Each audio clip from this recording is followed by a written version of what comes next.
El presidente colombiano Gustavo Petro salió en defensa del presidente Pedro Castillo. Ha dicho que es lamentable que esté detenido sin tener una sentencia. Ha pedido respetar los derechos personales de cada persona en esta sesión de la plenaria del Consejo Permanente de las Organizaciones de Estados Americanos. Vamos a escuchar pasajes del pronunciamiento del presidente colombiano. No solo en su origen, quizás por los años 70, principios, los liberales, la mayoría hombres en general de esa época, el machismo pululaba y aún lo hace, construyeron un acuerdo, construyeron un pacto americano en el sentido que nosotros le damos a la palabra americano, un pacto de las Américas, un pacto que yo denomino democrático. Años 68, 69, 70, en el 72, se ratificó en Colombia la Carta Democrática. Una carta que si se lee, y recomiendo leerla permanentemente, es básicamente una carta liberal, una carta de derechos individuales, que era lo que se consideraba como prioritario en aquel entonces.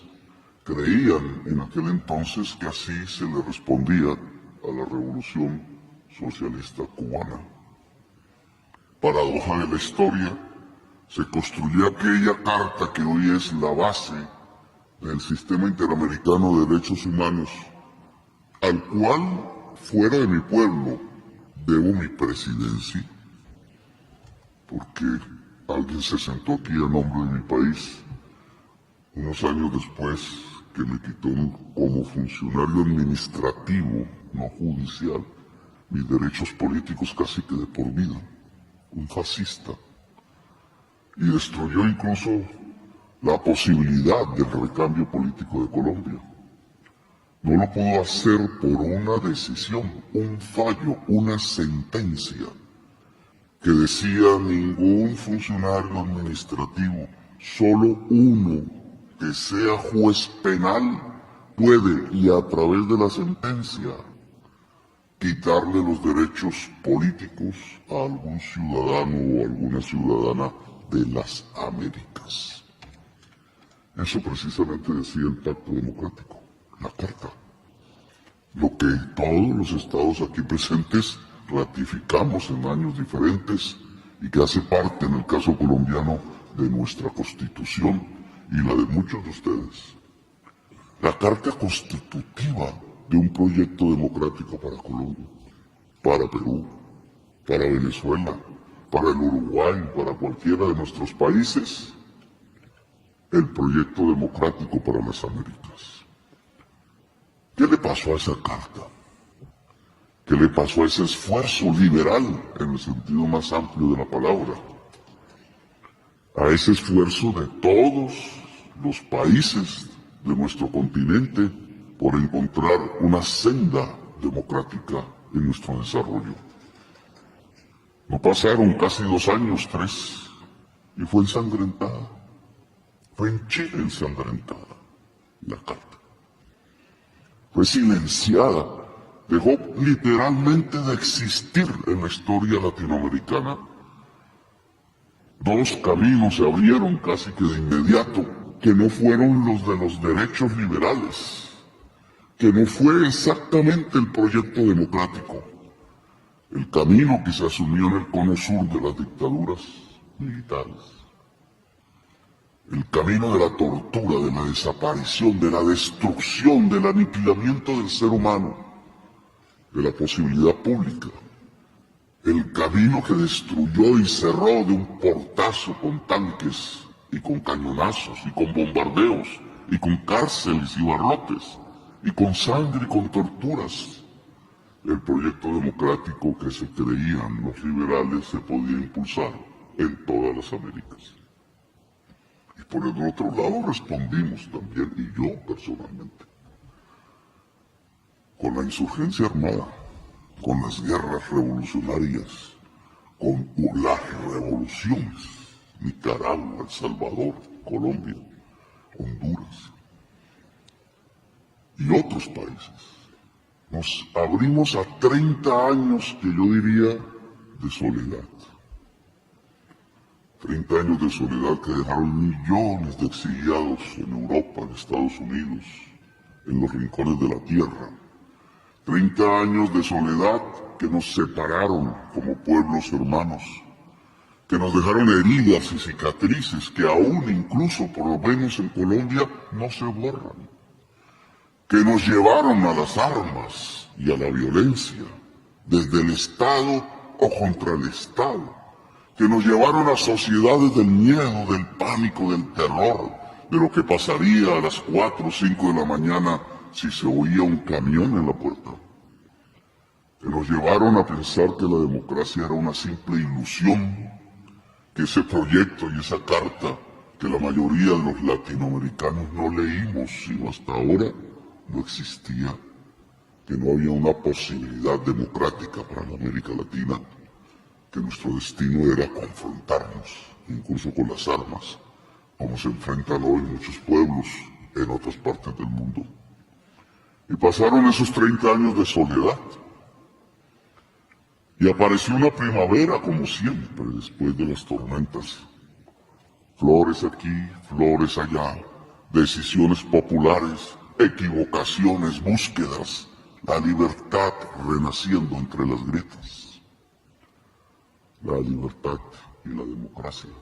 Una democracia que no es la misma europea, que no es exactamente la misma norteamericana, que no es propiamente occidental porque estamos cruzados por las culturas y los vientos de la diversidad de la humanidad del mundo.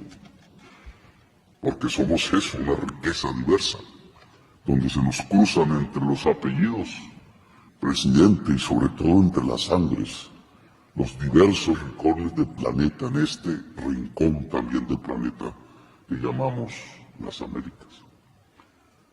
Y así fue creciendo el mundo de hoy para nosotros.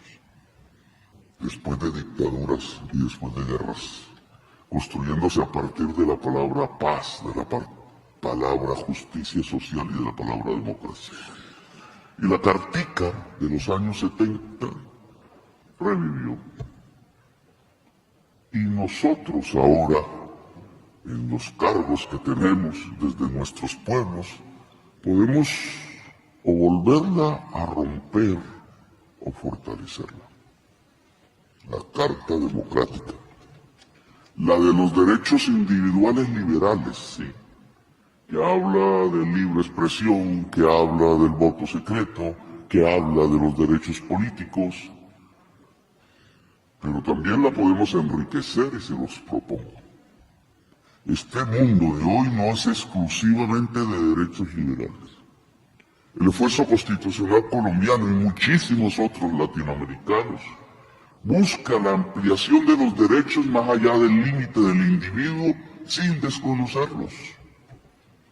No niega el liberalismo, lo recoge, lo enriquece y lo proyecta hacia otras esferas de la sociedad.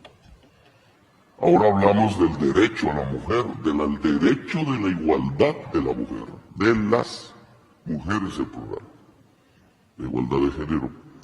En ese entonces no se hablaba al respecto, no está en la Carta Democrática. En este momento hablamos de los derechos de la naturaleza, porque nos hemos dado cuenta que, como decían los indígenas ancestrales, si no hay un equilibrio con la naturaleza, dejamos de existir. Por tanto, esa naturaleza, lo otro a nosotros, la otra vida, tiene derechos que han sido consignados aquí y allá, y en algunos fallos empiezan a aparecer el derecho del río, el derecho del animal, el derecho de la vida, sin el cual la especie humana no puede existir. La crisis climática hoy nos demanda que podamos entregarle derechos a la naturaleza. ¿Dónde están? En nuestra Carta Democrática. Los derechos sociales, los derechos del pueblo trabajador, los derechos de los indígenas y las indígenas a tener su cultura, su autonomía, su propia libertad ancestral para ser en este mundo contemporáneo. ¿Dónde está en la Carta Democrática sus derechos? ¿Cuántas sesiones se han realizado para rehacer la Carta Democrática, no para limitarla más?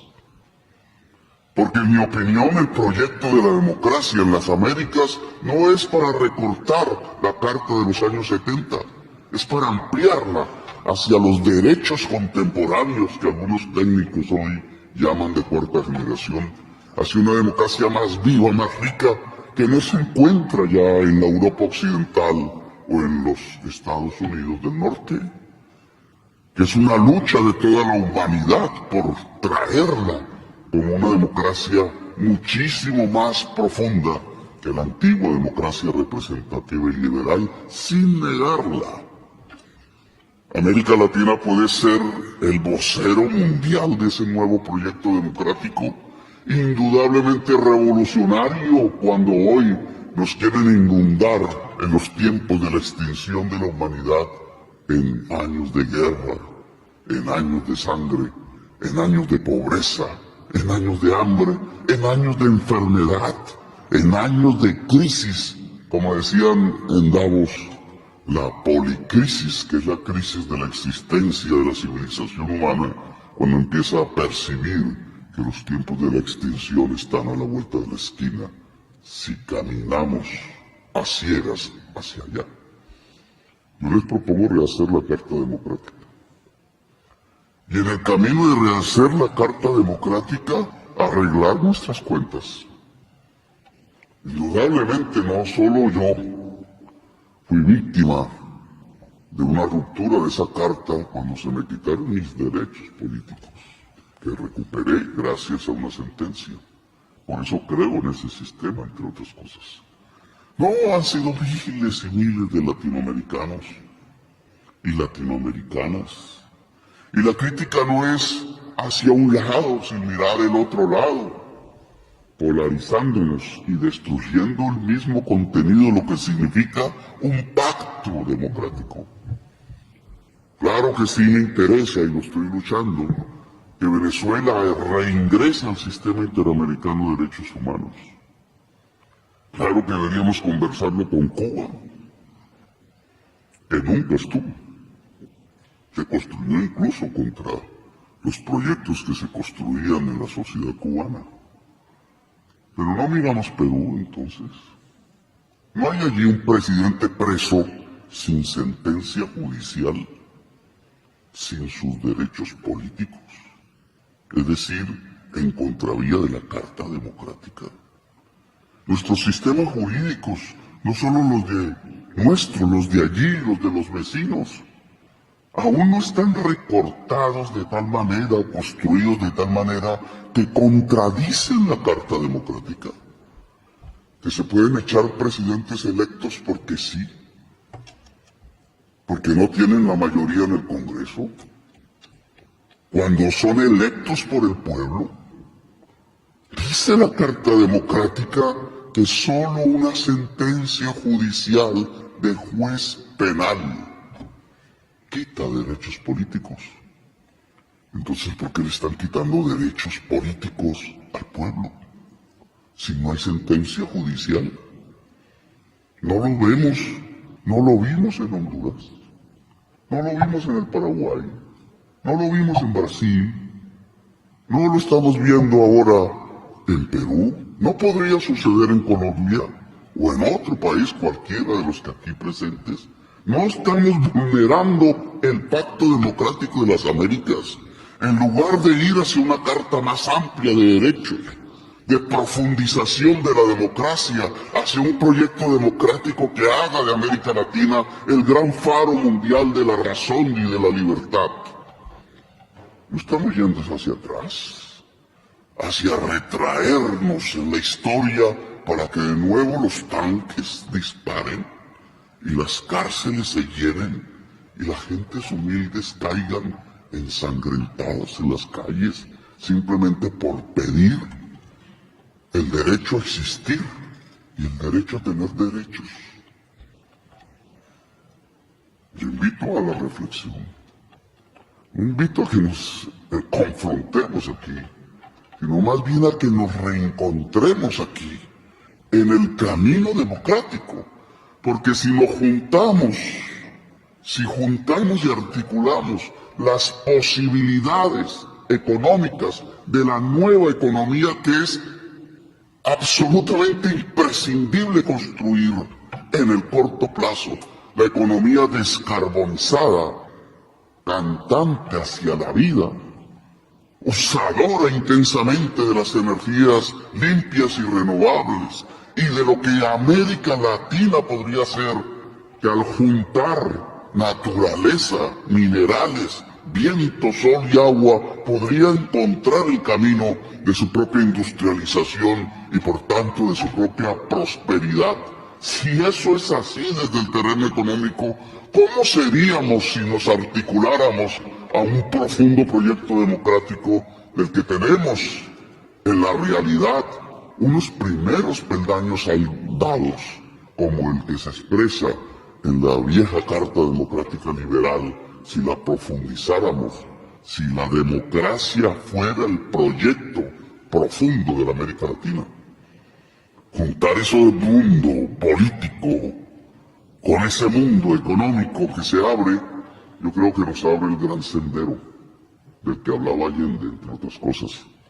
El gran sendero de las transformaciones, el gran sendero del nuevo papel que las culturas, que como sangres cósmicas, podríamos decir, como decía Vasconcelos, se juntan en este rincón del planeta, podría ser el sendero precisamente para demostrar que es posible y que es real ser una potencia mundial de la vida. Gracias muy amables por haberme escuchado.